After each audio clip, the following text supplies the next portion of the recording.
Good morning and welcome to the Oasis Center for Spiritual Living, where we come together as one, providing spiritual tools for daily living.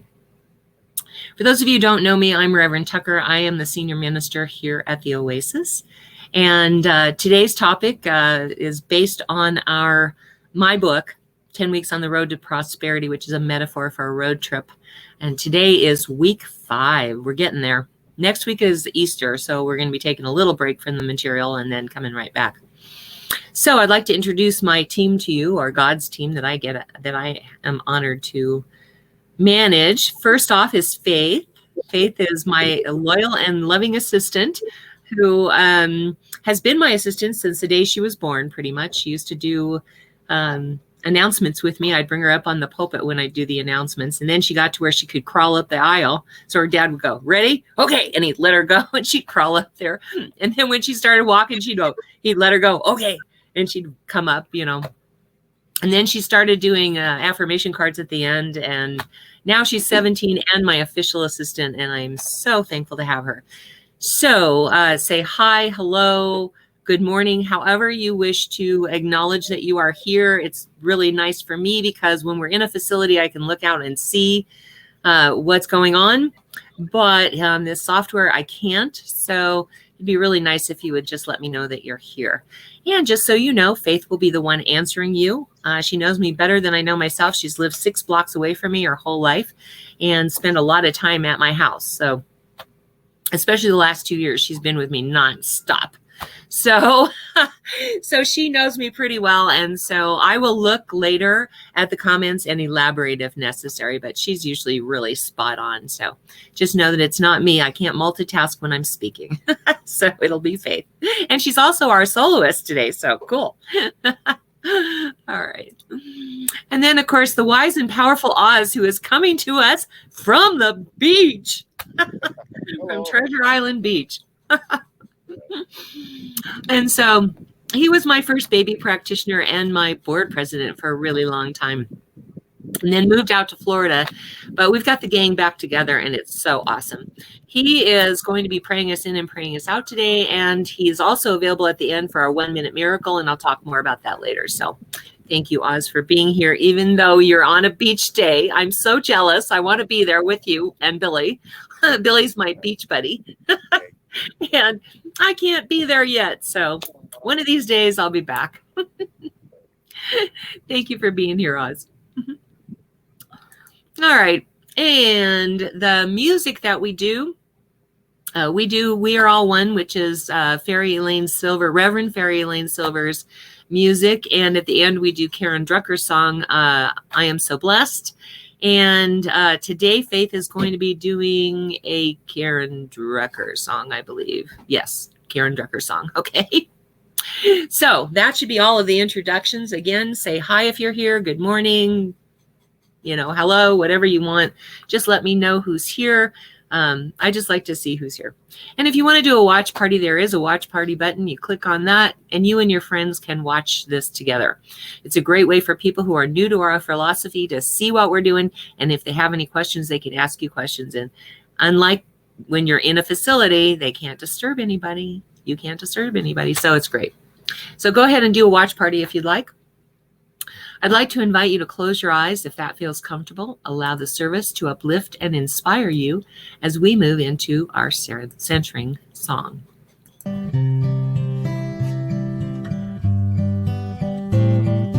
Surely the presence of God is in this place.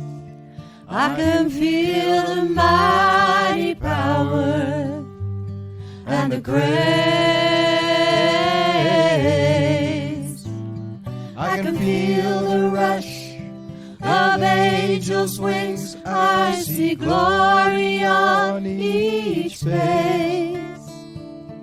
Surely the presence of God is in this place.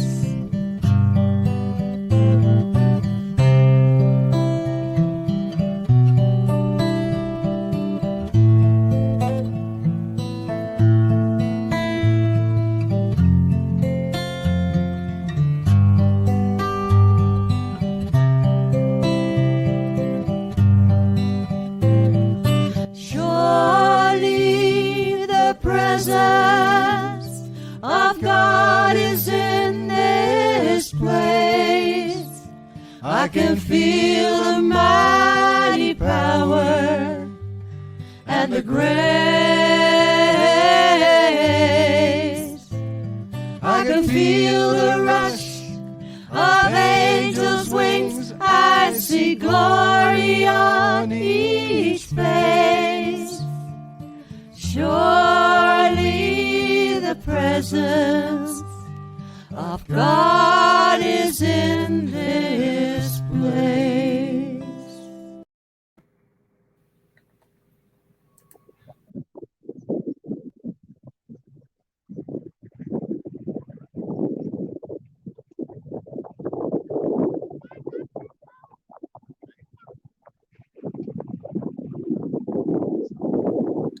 Master Oz, I believe you're muted, hon.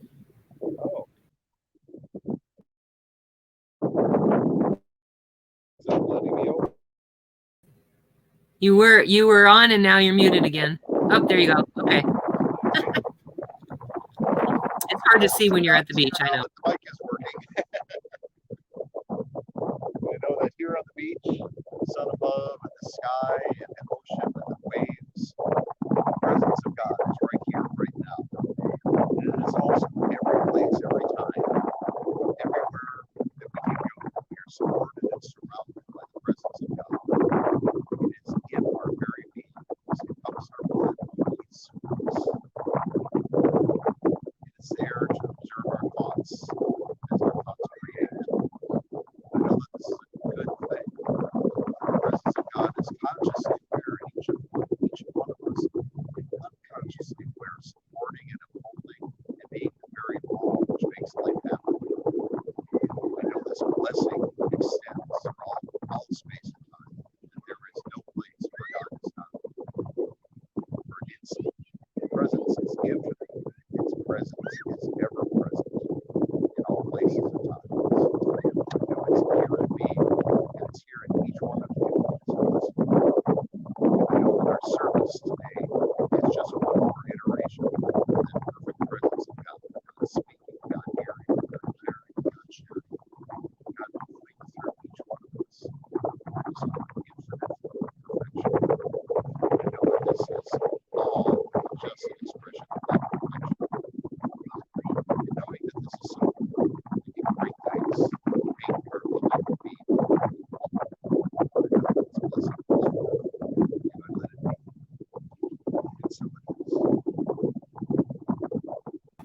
And so it is. And so it is. I could not hear anything. So, except for the 1 minute miracle, I think you're off duty. I'll pray out. All right, doll. Thank you again for being here. Okay, love you. Love you too. Well, you know, it sounded like a good idea at the time, right? All right. So this next song is We Are All One from Reverend Fairy Elaine Silver. And we sing it every Sunday. So if you know the words, sing along, sing it loud, sing it proud, because you can't disturb anybody. So let's do this.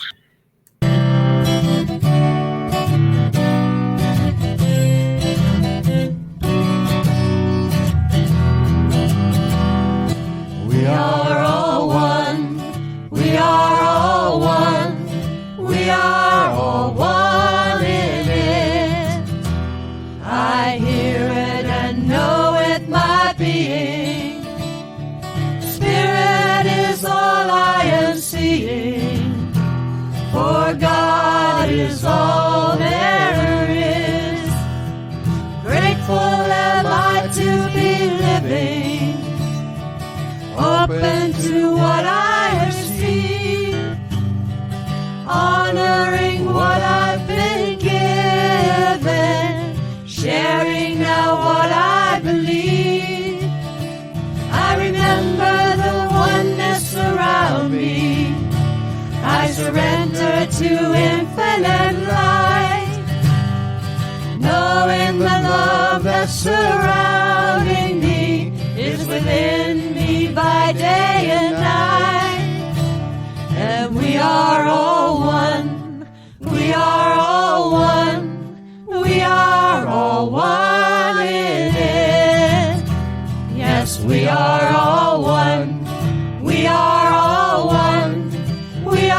all one in it. Oh, goodness. So, like I said, we are doing a 10-week series based on my book, 10 Weeks on the Road to Prosperity. And it's based on the metaphor of a road trip. And each stop along the way it is the best meditation. You're right. She said listening to the waves was the best meditation. Yeah, that's true. It wasn't really a prayer, but it was a good meditation. I love the beach. The beach really just sings to me. I always meditate on the beach, so that's perfect. Anyway, so it's based on the metaphor of a road trip, and each stop along the way is a point of interest. And with each point of interest, we have a spiritual practice. So if you're just tuning in, I suggest you go back and watch all the other videos starting with week 1 and all the way through, so you really know what the program is. But you can tune in for this one because this is an important one. This is actually one of my favorite topics. We're going to do values and choices today. So it's a really, really good one, no matter what you're working on. If you're working on prosperity, it's great. If you're working on relationships, it's good. If you're working on health, it's good, whatever. All right, so say hi, hello, good morning. Let us know you're here. If you like something that Faith sings or that I say, there's the thumbs up button, press that. If you love something that you hear, send us little hearts because we love to get loved. And if something really strikes you as powerful, there's the wow button. And we love that wow button. So without further ado, I introduce Faith Rollins singing Karen Drucker's song on choices. What I choose.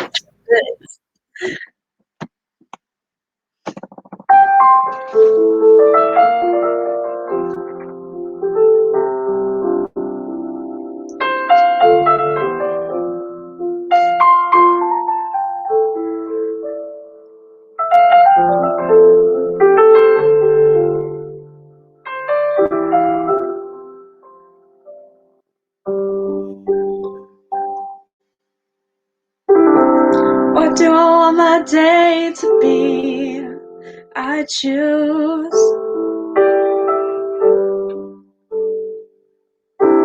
What do I want to feel today? I choose.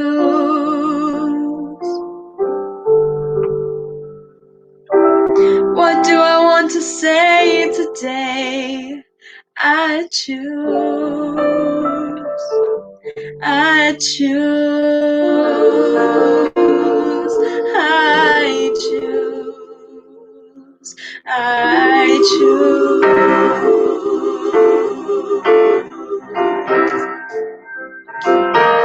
I choose. Yeah. Today, I choose to be grateful, so grateful. Today, I choose to be grateful, grateful. Today, I choose to be grateful, so grateful. Today, I choose to be grateful, grateful. Today, I choose to be happy, so happy. Today, I choose to be happy, happy. Today, I choose to be peaceful, so peaceful. Today, I choose to be peaceful, peaceful. Whatever I choose is how my day's gonna be. I claim what I want, cause it's all up to me. Today, I choose to be loving, so loving. Today, I choose to be loving, loving. Today, I choose to be joyful, so joyful. Today, I choose to be joyful, joyful.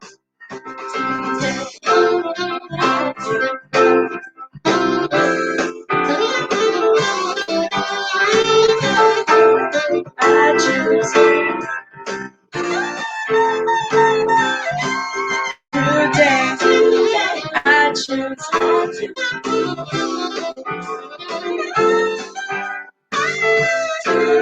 today. I choose whatever I choose is how my day's gonna be. I claim what I want, cause it's all up to me. It's all up to me today. I choose to be thankful, so thankful today. I choose to be thankful, thankful today. I choose to be grateful, so grateful today. I choose to be grateful, grateful, to be grateful, grateful. I am grateful, grateful, grateful, grateful.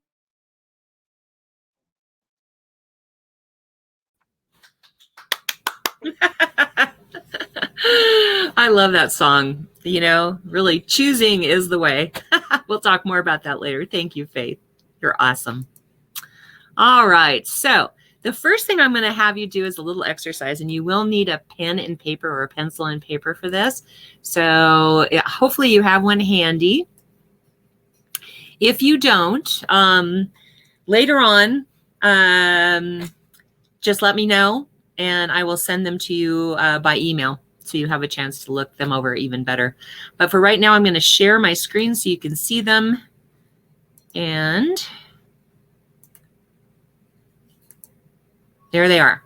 Now, before you decide which ones you really want, I want you to look this list over very carefully, just sort of noting what jumps out at you as perhaps your own personal values.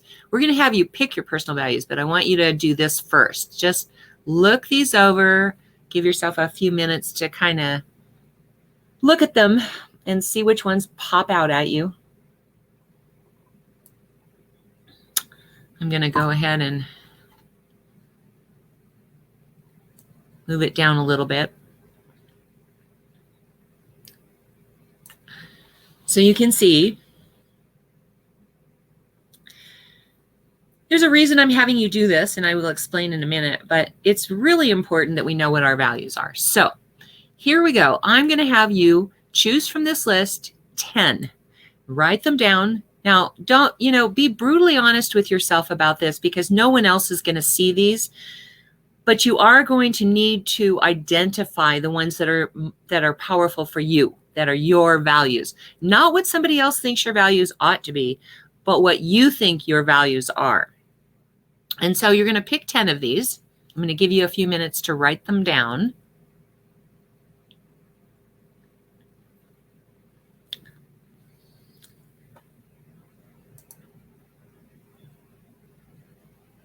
It might help to read them. It is a little hard to see on the live stream. Oh, is it? Okay. All right. So let's do that then. Authenticity, achievement, accomplishment, adventure, affection. I thought I had that. I thought I had that turned down. Apparently not. Affection, balance, beauty, challenge, change, collaboration, community, compassion, competence, competition, connection, completion, contribution, cooperation, courage, creativity, decisiveness, dependability, democracy, diversity, effectiveness, efficiency, enjoyment, equality, ethical practice, excellence, expertise, fairness, faith, family, freedom, friendship, fun, generosity, growth, happiness, harmony, health, helping others. Am I going too fast, or is everybody okay? Okay. Helping others, honesty, humor, inclusiveness, independence, influence, innovation, inspiration, integrity, intellect, intimacy, intuition, joyfulness, justice, knowledge, laughter, leadership, learning, legacy, love, loyalty, magic, meaningful work, money, nature, openness, organization, partnership, patience, peace, personal, perseverance, planning, pleasure, power, privacy, professionalism, prosperity, quality, recognition, reflection, relationships, reputation, resilience, respect, safety, security, self-expression, self-respect, serenity, service, spirituality, stability, status, stewardship, teamwork, thoughtfulness, tradition, tranquility, transformation, transparency, trust, truth, uniqueness, usefulness, variety, virtue, visionary, vitality, wealth, and wisdom. So you're going to pick 10 of those that you believe are your personal values, write them down. And now you're going to list them in order from 1 to 10 based on their priority in your life. 1 is the most important to you and 10 is the least important to you. I'll give you a few minutes to do that. Now in church, we just handed you a form, but we can't do that here. So, although if you're interested, I will send it to you. But it's better if you do it now because you need to do it blind, pretty much, not knowing why you're doing it. Exactly.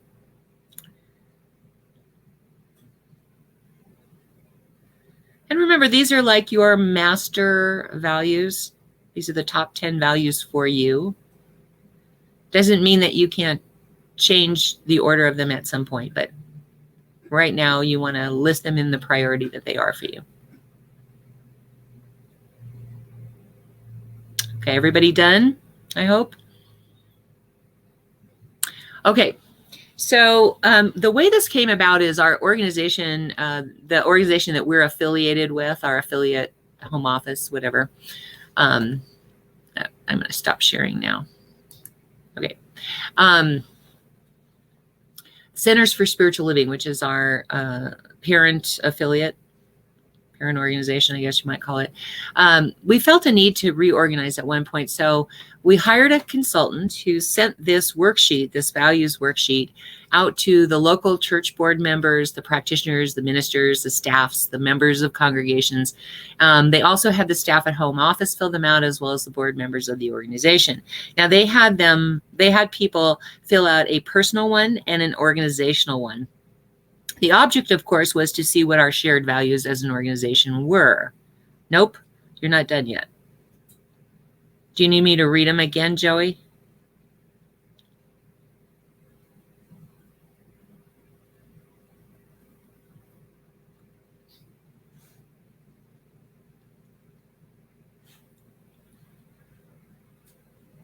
Okay, I'm going to wait a couple more minutes here. Let people have a chance to organize their priorities. Again, whether you're working on prosperity or not, this is a perfect exercise for whatever area of your life you're working with. Wealth, health. Nope, she's still not done. Or nope, you don't need me to read them. I don't know. Relationships, done now. Okay. Anybody else not done? Speak up, please, in the comment field. Obviously, you can't speak up to me.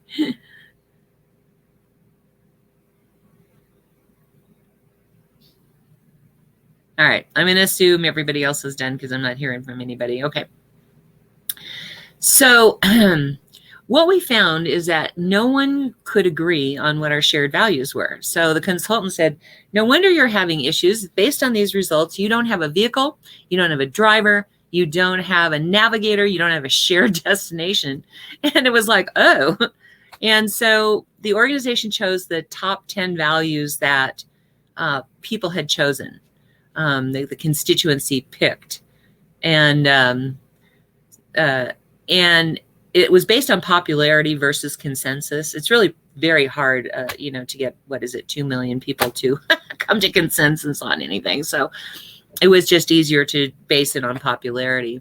Then we reorganized the organization based on those shared values. So if you want to see what the organization values are, you can go to Centers for Spiritual Living and look at them. I don't remember offhand what they are. I apologize for that. I probably should have had those listed for you. But we duplicated that process at our church, and we found that for the most part, we did have shared values. But again, we based it on popularity, but then we asked for consensus. And we only picked 8 instead of 10. They were hung on the back wall of our facility for the longest time, so we could see them all the time because we wanted people to know what our shared values were. Now, our shared values are spirituality, and the reason we chose spirituality first is because that's what we do at this church. The second one was humor and fun. And what we said, I know it is hard not to see people's faces. What was said what we decided was that if it wasn't fun, if people weren't having fun, they weren't going to come to church. And I know if it wasn't fun for me, my heart wouldn't be in it. And Dr. Fred, one of my mentor ministers, Dr. Fred Vogt, used to say, if it ain't fun, I ain't doing it. He had a little plaque on his desk that said that. And that was pretty much his motto. And he said, if I could do anything else, I would go do it, because being a minister is not an easy task. So he said, it has to be fun. It must be fun. Then our third one was fellowship, and I'm going to just read them down the list here. Fellowship, personal development, balance, loving, caring, and compassion. Now, I want to point out something. So look at your list and tell me, is prosperity one of the values that you chose? You don't have to tell me. Just look at it for your own purposes. If it's not one of the values you chose, why not? Does it seem less spiritual to choose prosperity? Do you feel guilty for choosing prosperity as one of your values? If it's not even on the list, how the heck are you ever going to manifest anything? Just saying. Because our values determine our choices, determine our decisions. And so that's why I'm having you do this exercise. But I will point out that our church didn't do that either. And it was interesting because we lost our facility due to no cash flow. All right, so if you're working on prosperity, I suggest that you take one of the items off your list and put that back on. Put prosperity on the list. And I'm going to suggest that you do it on the number 1 spot.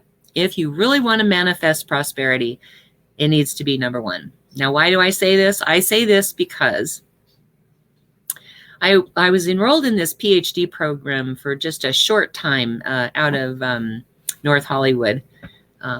It's where Dr. Mark Vieira got his PhD. And they had distance program for a short time. But, oh, okay. Well, then use it for something else. That's fine.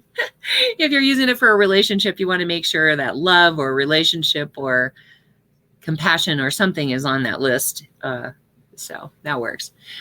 So anyway, and while I'm at it, I want to point out too, that the law of circulation is important even if you're working on relationships. If you're working on, health, if you're working on anything, you want to make sure that you are stimulating that flow of circulation into your life, because you can't manifest without participating in the law of circulation, outflow and inflow. All right. So I'm just saying. Okay.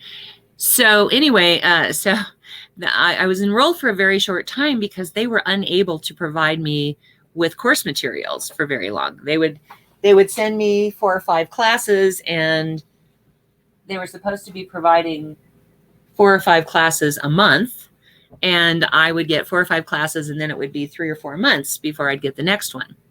And it makes it very hard to participate in a program knowing that you have to do 20 classes and, it's every 3 or 4 months you're going to get course material. So I eventually dropped out.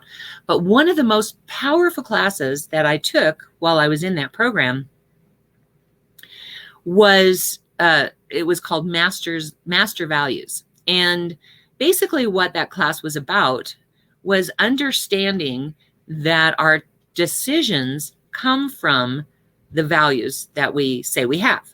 Okay. And so one of the things that we did in that class was we reorganized our priorities. And then we would spend the next week looking at how our life changed during that week. Then the next week we would play around and reorganize them again, and then watch during that week how they changed. It was pretty fascinating to see the changes that happened in our lives as a class, because we met for that one, by the way. I had to fly out to North Hollywood for, I think it was 6 weeks. I had to fly out and attend class. But anyway, we were in class with the instructor during this time. And so we would be guided through it, and then we would watch what happened in the week, and then we would come back and we would report what happened. And so what I got from that is we might have master values. I mean, core values. Every one of us has core values, and those will never change. Those are our core values.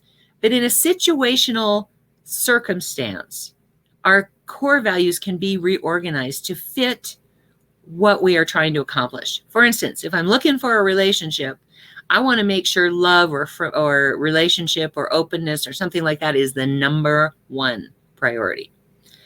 Because I'm working a program to get a relationship, and because I'm working a program to get a relationship, I have to make sure that's my number one priority, right?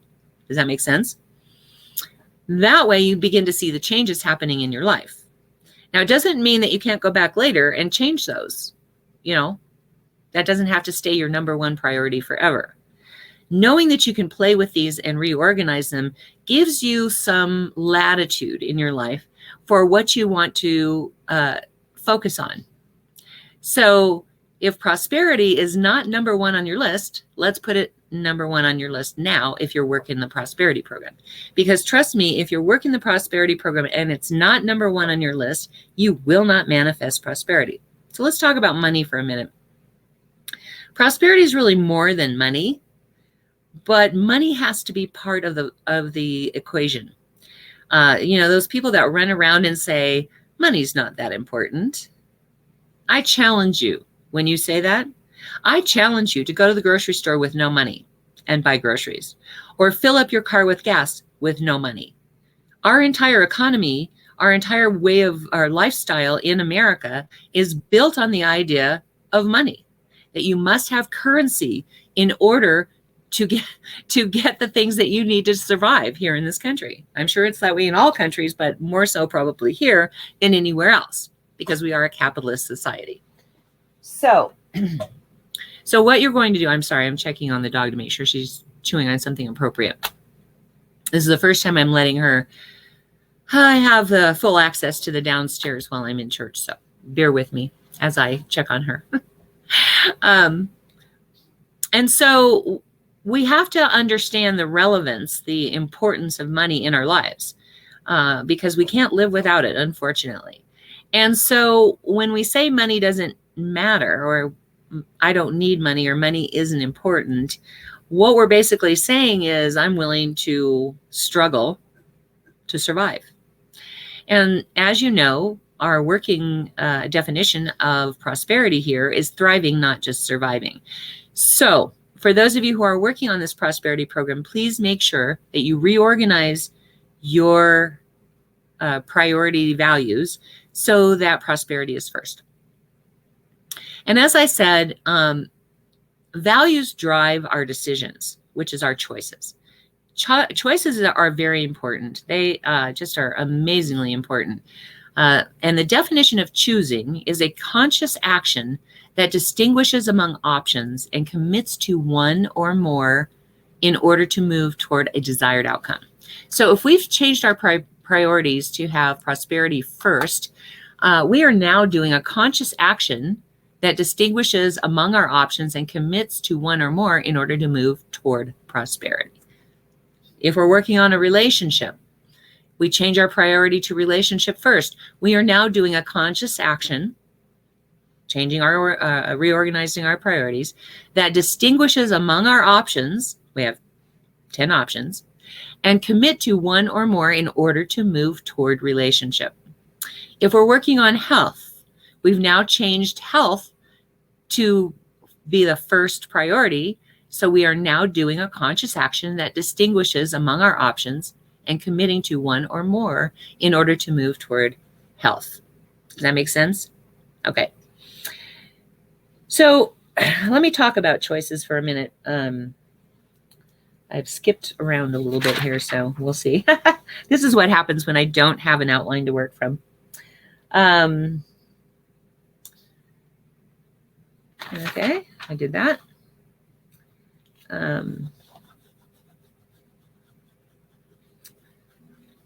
Okay.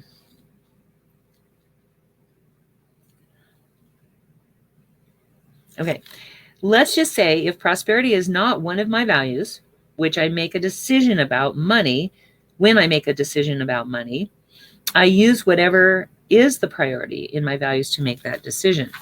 For instance, if family is more important to me than prosperity, one of two things could happen. I could buy something for my family and not have enough money left at the end of the month to pay my bills because the family needed something. Also,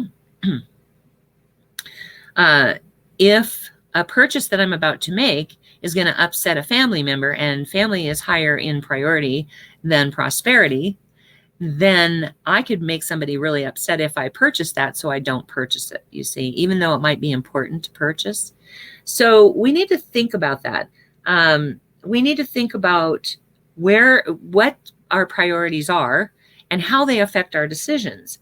And what we really need to look at is how we organize our values. So you don't want to change it forever. You just change it temporarily. And then when you decide to work on something else, you can change it to something else. Because while you're working on the program, you're going to begin to see changes when you make it a top priority. Okay. So I already did that. I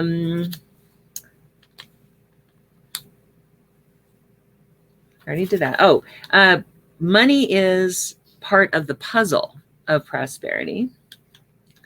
And so we need to honor that. It doesn't have to be everything, but it has to be something. We have to have money to survive on, and let alone thrive. So the next step becomes, what does it mean for me to thrive? What does it mean for me? What does it mean for you to thrive? What do you need to do in order to feel like you're thriving? What do you need to have in order to feel like you're thriving? Whether that's a relationship, health, or money, or prosperity. And then it's possible to fail to realize that we have choices to think in very black and white, or to think in very black and white terms of, I have choice A or choice B, and I don't like either one of those choices. there isn't a right choice and a wrong choice, but that's where we usually put ourselves, is like, there's only two choices. I don't like either one. Choice A is right, choice B is wrong, or vice versa. What is true is that we always have choices. In every moment of every day, we are making choices. And this is why, now I'm not coming down on psychics, so before I get any comments about that, I'm not coming down on psychics. Please let me explain what psychics do. Psychics read the inevitable conclusion of our thought patterns. Okay, so I have this idea that I'm going to do such and such, and I have put into motion these actions that now the psychic can read. Okay, so if I, for instance, throw a ball, if I throw a ball, the psychic can see the ball inevitably going towards that window and shattering the window. All right, where we understand that psychics, when we go to psychics for predictions, where that goes wrong is that the psychic could say something like, tomorrow you're going to win $1 million. Okay. But because we have choices in every moment of every day, we could choose something that alters that pathway so that it is completely different. For instance, say the psychic says you're going to win $1 million tomorrow. You could get in a car accident and not make it to the lottery in time to buy a lottery ticket, or whatever, whatever you think is how it's coming. And what happens is our subjective material, remember our little computer, our subjective material says, I don't deserve to have that money. And so things are set into motion that keep me from getting there. You understand how that works? And that's all unconscious, of course. It's not something that we do consciously. But you understand how that works. Or we will just go, yeah, you know what? I just really don't have the time or energy or money or whatever it is to buy a lottery ticket. And so we don't go. So that alters the pathway. There's no way you could win that money if you're not participating. You have to play to win, right? And so that decision has changed, has altered the pathway that the psychic has predicted, and is no longer valid. So that's why when you go to a psychic, I like to go to psychics to find out what's going on in my life right now. Like what beliefs am I dealing with? What do I need to work on? What is the highest and best for me to develop in my development?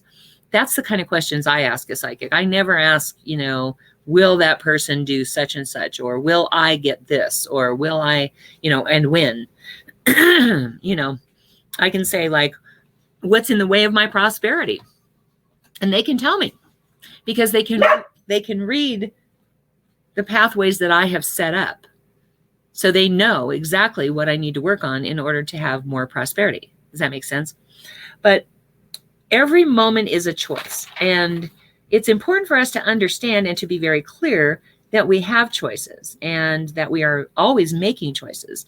Usually it's a subject or a subconscious thing that we're doing.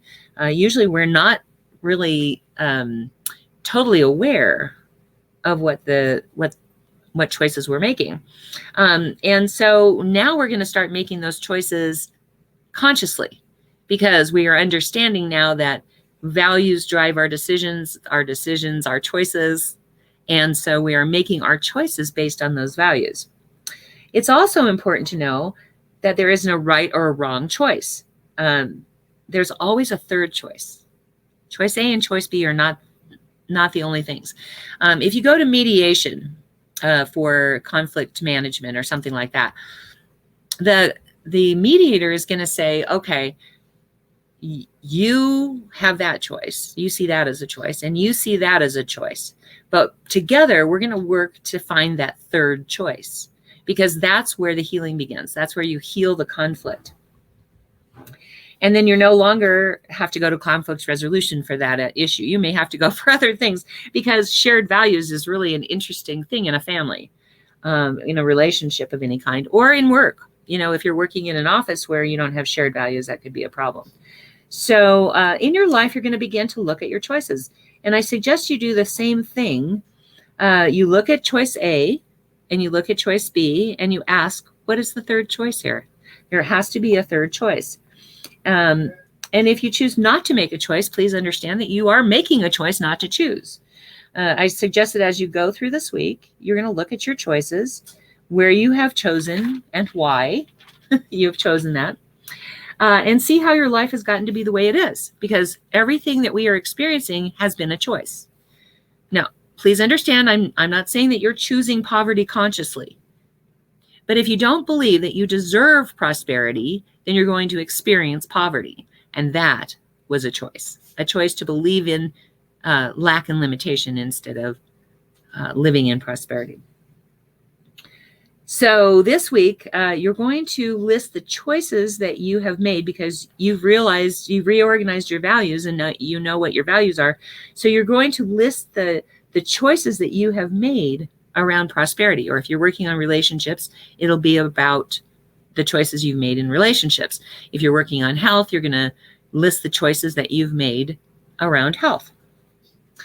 We have to have influence over what happens in our lives. And without that, we can't exercise our choices, even when it's right in front of us. We know that we have a choice. Just the very fact of knowing can change everything. There was a book called In Search of Excellence that was written by Tom Peter and Robert Waterman, in which one of the articles they published in this book was about the study that happened where they had these students, they gave them complex puzzles to solve and then gave them a proofreading activity. And they split them up into two groups. The first group, they had these, well, both groups had this. They set it up so that there was ambient noise and it was random and it was very disruptive. For instance, they might have two people speaking Spanish, one person speaking American. They might have a mimeograph machine in the background, an answering machine, a typewriter, a computer, a cell phone. You know, they had all these noises going on while these people are trying to perform these tasks. So they split them into two groups. The first group, they said, you know, you're just going to need to complete the task. There's nothing we can do about these noises. You're just going to have to plow your way through it. The second group, they told them that they had a button that they could push that would turn off the ambient noise. So which one do you think did the task better? Right? It was group two, because they believed they had a choice. None of them pressed that button. They didn't feel like they needed to because they knew they could turn off that noise anytime they wanted to. Group one, most of them were not able to complete the proofreading task at all because they were so distracted by this noise that they didn't feel like they could concentrate and focus on the proofreading skill. And so that shows us how important it is for us to understand that we do have choices in life. They may not look like the best choices to us, like, you know, there's no good choice here, but I guarantee you'll find a third choice that you can live with. And that's what you need to focus on, because you need to understand that you do, in fact, have choices. You always have choices. And we're going to start making those choices consciously instead of unconsciously. Oh, stop. Right now. Duchess, lay down. Sorry. Yeah, there you go. Oh, goodness. Isn't that interesting? But so when you look at your life and you understand that you always have choices to turn off the ambient noise, that you can, when you recognize that you have those kind of choices, your life becomes easier and things start to fall into place for you. When we feel like we have no choice, we're living in that victim role. Remember the attachment involvement from last week? That victim quadrant that was in the upper left? Let me pull that up actually so you can see it again. And if you haven't been here the last few weeks, it'll give you an idea. This upper left quadrant, where it's low involvement and high attachment, is the victim quadrant. And when you're in the victim role, you really don't have any choices because everything looks bad. Choice A, choice B, no third choice comes. None of it looks good. So we pick the lesser of all evils and we never feel good about the choices we're making. And most of us have at least one area of our lives where we belong, where we blame other people for the results we've experienced. Blame's not a good thing. Whether we're blaming someone else or we're blaming ourselves, it's never, ever a good thing. Here's what blame looks like. Oh, God, look what's been done to me. See my posture? Or, oh, God, look what I have done to myself again. All right. Now, if we're going to take the victor role, if we're going to stand up and take responsibility, we're going to say, okay, I created this. I can uncreate it, and I can create something even better. You see my posture? You see how different that is? So this week you're going to look in the mirror, and I want you to say that to yourself. Both of those phrases. I want you to notice your posture, because I really want you to get a feeling and a visual of what happens to you as you're saying these things to yourself, because that's what's going on in the background here, whether you actually say it or not. All right, so this week that's one of your exercises. And look at the balance and say, this is my reality right now. I don't know what I was thinking. Oh, the balance of your checkbook. That's what it was. Okay, right. That was just in the wrong place. So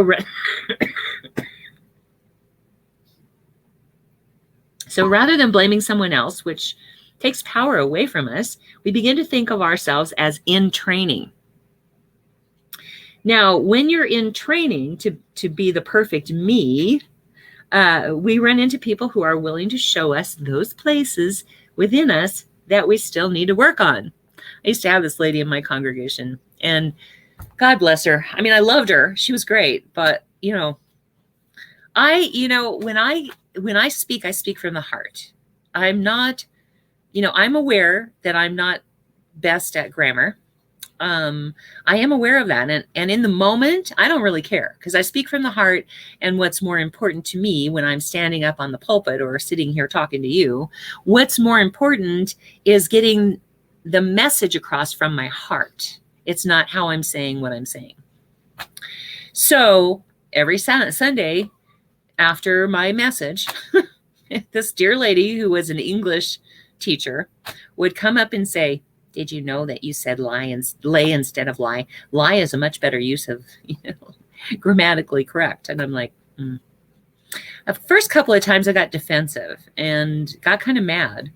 But then I started realizing that she was showing me where I felt like I didn't deserve to be up here and be myself. That I felt like there was something less than in me. That, like, who gives you the right to stand up here and talk to people, right? That's what was going on in my head. And so after that, what I started doing was she would say stuff and I would say, oh, thank you for sharing. I'll work on that. And I'd go home and I'd probably rant and rave for a little while. And then I'd look at what that was showing me. What was it in my consciousness that was keeping me from being able to feel okay with what I was saying and how I was saying it? And to this day, I say in my prayer every Sunday morning that I am an open channel through which God's message comes through, and that I give up any ideas about what I need to say and how I need to say it, because the message of God comes through me. Okay. And I started having to do that specifically because I was so worried about how I was saying things that I wasn't talking from the heart anymore. And it was real important. It's, the people who, I used to read my sermons, and when I would read my sermons, people would check out. And when I started doing it from the heart, people were really engaged in it and said to me, it's so much better when you don't read your sermons. Like, yeah, I get it, because I'm speaking from the heart, and it's really easy to connect with somebody when they're coming from the heart. So anywho, and like I said, she was a dear lady. She actually dog sat for us. But when I healed that, when I finally got to a point where I could go up there and feel like I was doing the right thing and that people did listen to me and I deserved to be listened to, when I healed that, she moved away to Florida. And I'm not saying that you want people to move away, because like I said, she was a dear person. She was fun. Except for the English lessons. And she was a dog sitter for us, and she would house sit while we were gone. So people will either, once you heal something, people will either stop acting that way or they'll leave your life, one or the other. And it doesn't really matter. It's not like you're trying to chase them away. What you want is the experience of knowing that it's okay. that you're okay. And that's why this work becomes very important. So instead of blaming others, you're going to look for the places within you where this person is touching something that you believe about yourself or that you're afraid is true about you. Okay, let's see. We're such interesting creatures. We're willing. Oh no, that's a totally different week. I guess I'm done. Crazy, crazy, crazy. Oh, I know what it is. Okay. Every time you notice a different, like, okay, anyway. Oh dear. All right. So as we have listed our values and we have reorganized our values and we understand that we are living in choice, we begin to understand that we always have choices. No matter how it looks, we always have choices. And from that place of knowing this, we now have more control over how our life manifests prosperity. We now have a path we can travel, and we have a toolkit that we are working from. We know that if we organize these values, we put prosperity first, and we keep doing our spiritual practice, we're going to be able to manifest money like we intended to do. Well, prosperity. Money is part of it, but not all of it. Okay. So are you ready for the long list of everything you're going to do this week? You should by this time be building up quite a bit of money in that account, in your spiritual bank account. So you're going to give yourself $100 for getting up in the morning and doing whatever gratitude thing you're going to do in the morning. And you're going to give yourself $100 for each break that you take during the day. I've suggested 5 breaks. So that would be $500. You're going to give yourself $500 for listing 5 things in gratitude the night before, or the end of the night. And so by now you will have probably amassed about $200,000 just for that. If you've been doing the gratitude work all through this program, you've probably amassed about $200,000 from that. And then the affirmations, you're giving yourself $10,000 a day if you're doing 10 affirmations 10 times a day, which is 100 affirmations, because you're getting $100 per affirmation. So that's $10,000. So over the course of weeks 2 through where we are now, 5, you probably amassed another $200,000. Okay. And then you started doing your spiritual bank account. So you were giving yourself $100 every time you made an entry in your spiritual bank account. You were giving yourself $100 for each time you attended church. So you're going to do that again this week. You're going to give yourself, you gave yourself 1% plus $100 for tithing 1% because we're stepping up to tithing. And 2% the second week plus $100. The third week, 3% plus $100. The fourth week, 4% and $100. This week is 5. And because we have Easter, it's going to be 2 weeks in a row. You'll do 5% plus $100. So you get $100 for coming to church, $100 plus whatever percentage. And please, if you are giving more than 5% at this time, if you are giving back to your source and supply, which is God, your spiritual source, if you're giving back more than 5%, don't go backwards, stay where you are and let us catch up to you. But how many people have noticed that they miss the 4%? Anybody? Has anybody noticed that they missed any of that 4%? No, you won't miss it, because when you know that you are giving back to your source, your spiritual source, it's going to return to you tenfold. And so you will have as much money to spend as you've always had to spend, even though you're giving that money. Okay. All right. So then we're going to take our values and we're going to put it up every place. Our values that the 1 through 10 that we've decided. And we're going to notice how our life changes accordingly. And you're going to reprioritize your values. So you're going to give yourself $100 for every time that you notice a change. And you're going to write it down. Right.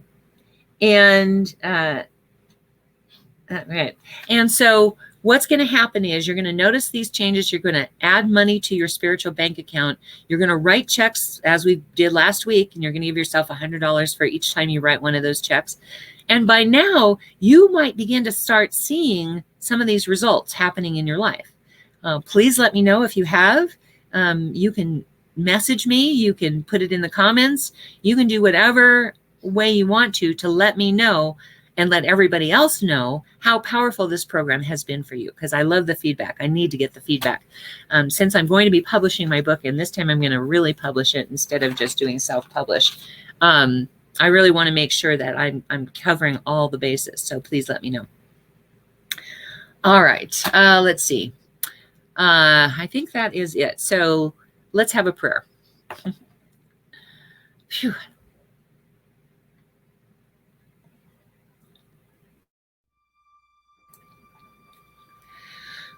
Ooh, I right now move my awareness to that infinite power, that infinite presence of God,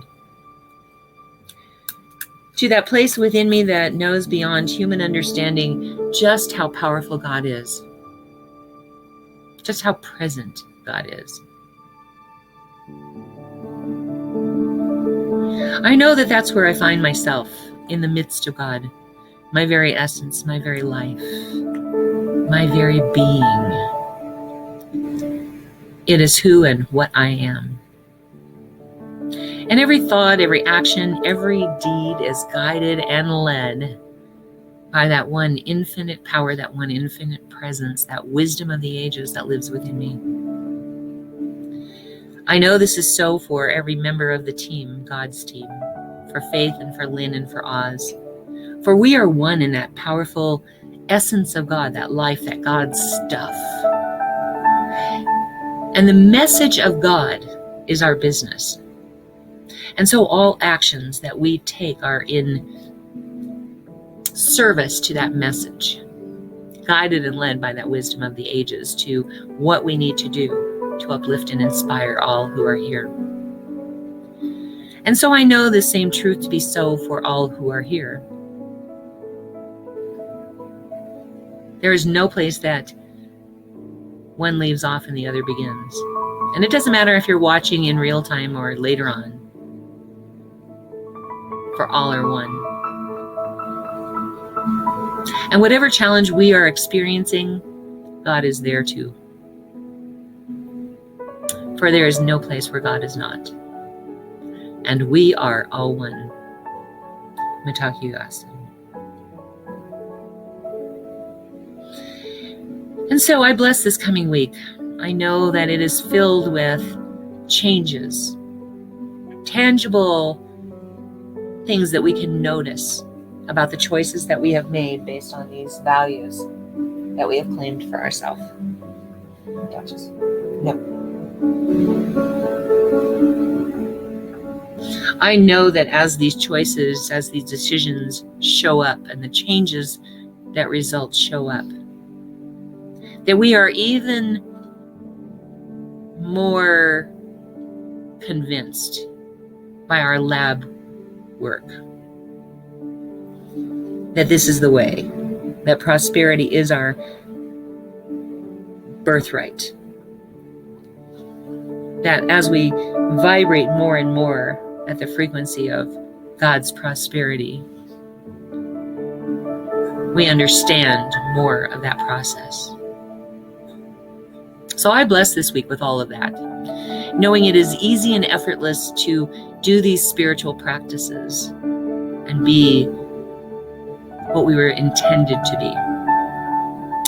And I claim this also for every name that is in the ministry of prayer today, because I do know that whatever challenge they are experiencing, God is the answer. So I pull back the veil and I reveal that spiritual truth of God that is the underlayment of the situation. I claim it and name it in their name. I call it good and very good. And my heart just fills with gratitude to know this is so, to be in service this way. And so I just let this be. And so it is. Amen. All right. So Oz is on the beach. Doesn't work for him to pray. So he's checked out for the day. So we're not going to have him pray out. I'm going to do the offering, and then we're going to do announcements very quickly. So this is your opportunity to or this is our opportunity to receive your gifts, tithes, and offerings, and it is your opportunity to show gratitude to your spiritual source for that which you have already seen present in your physical reality and that which you have manifested in your mind but have not yet seen in physical form. And so you're going to go to oasiscsl.org. It's on the screen here. It's also in the comments. In the middle of that page is an offering affirmation, because we like to bless the money that we give. We want it to return to us tenfold, and we want to bless it so that it not only blesses us, but it blesses everyone else that comes in contact with that gift. Okay. And so if you're following along in real time, great. And if you're following this later, you can still do the offering affirmation with us. So go to oasiscsl.org, say this offering affirmation with me real quick. This perfect gift is spirit in form, circulating and blessing all it touches. Freely I give, and joyously I receive. And so it is. All right, now click on that Contribute Now button and know that we appreciate everything that you give. Whether you're giving it to another church or some other spiritual source, great. But we'd like it if you gave it to us. All right. We have this wonderful team of licensed practitioners called the God Squad. And today, Oz will be available for the 1 Minute Miracle. It's not a time for counseling. It is a time where you can share whatever situation challenge you are experiencing, and he will stop, drop, and pray with you right then and there. You can reach him through video chat. If he doesn't answer right away, he's either on the beach and has no signal, or he's on the phone with someone else. So be patient and call him back later. And please know we have licensed practitioners available by the appointment for spiritual guidance for a fee. You can reach out to them through the website or through Facebook and figure out whether it's Venmo or Cash App or PayPal, however you're going to pay them. They will set an appointment, and then they will reach out to you for spiritual guidance session. All right, for your appointment. All right, now, if you would like prayer for something this week, put it in the comments. If you don't want it to be public, message one of us. Faith will make sure it gets on the private facing group page on Facebook that has the God Squad and the prayers. It's private and confidential. And if you would like to participate and you're willing to do affirmative prayer every day for a week, you're going to commit to it and you're willing to follow through. You don't have to be a licensed practitioner if you're willing to do that work. Let us know by saying yes in the comment section, and you will be placed on that God Squad list. And then if you would like to be part of our spiritual online community, type more in that comment section. And we have a public facing Facebook group page that we list everything that's happening in our church before we list it publicly. So you're in the know and you're part of the community, and you can chat back and forth with people. So it's kind of cool. All right. Brooks and Bailey. Let me get that up here. Brooks and Bailey has mala, beads, and bracelets. All benefits the Rocky Mountain Lab Rescue. You can reach her at brooksandbailey0307@gmail. That's in the comments there. This is the new class that they have. I just love it. And then Faith has these wonderful, Faith has a website. You want to talk about that a little bit?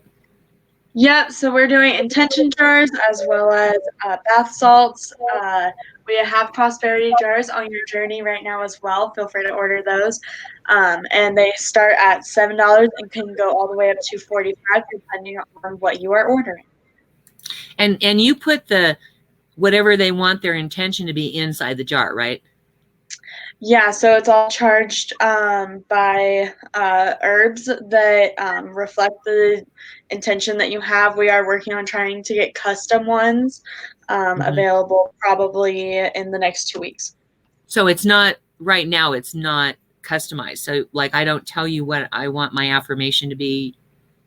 No, we have prosperity, home protection, self-love, and health. All of the herbs, affirmations, and all that does tie to the specific jar. So prosperity, I actually just put like a piece of $1 in there, or coins, as well as herbs and crystals that will help manifest that as well. Okay, so my point is they can't just say, this is what I want my affirmation to be, and you include that in the jar, right? Right. Okay, that's all I wanted to say. All right, so here is one of the jars she was just talking about. She made me a little prosperity jar. Anyway, okay, let's see. Go to Reverend Fairy Elaine Silver's website. You can order music. You will have to contact her by email. She moves around a lot and she can't update her website, so you'll have to get a hold of her. Karen Drucker, her website works wonderfully. You can buy a song, you can buy a CD, a songbook.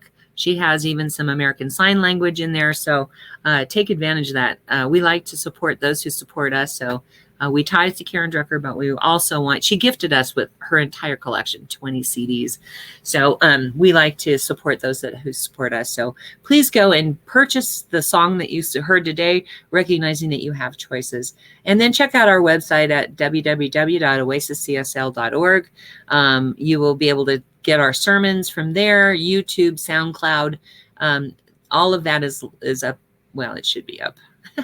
I've been a little remiss, so not like I have all this spare time right now. Anyway, all right, we're going to go into our closing song, and then we'll be right back. And instead of praying out, we're just going to say goodbye. So here we go. Sing it loud and sing it proud.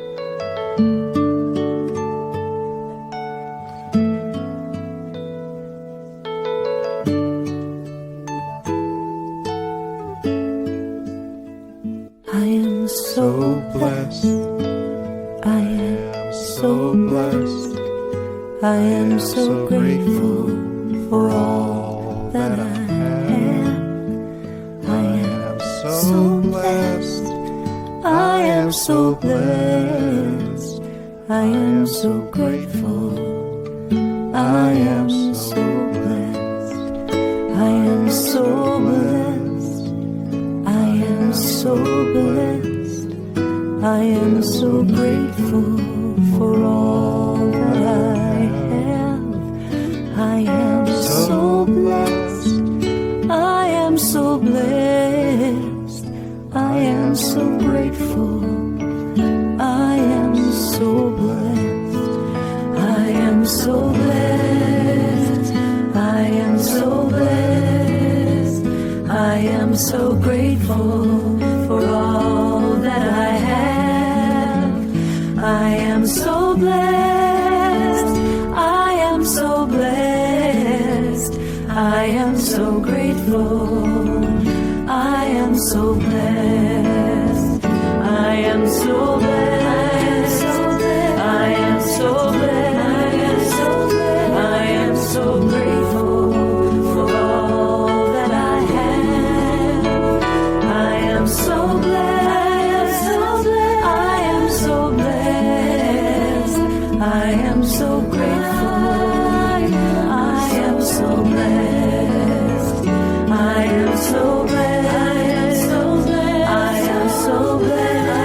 blessed, I am so grateful for all that I have.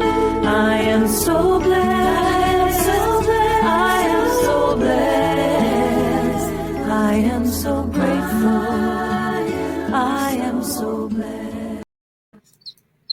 All right. Thank you, everybody, for being here. Join us next Sunday at 10:30 a.m. Mountain Time for our Easter celebration Sunday. As you do every week, we'd love to have you there with us next week. So, and every week, we'd like to have you. We know there's 1,000 things you could be doing on a Sunday morning, and we're glad that you're here with us instead. So, wear a mask, stay safe, get your vaccine, and we will see you next week. We love you. Bye.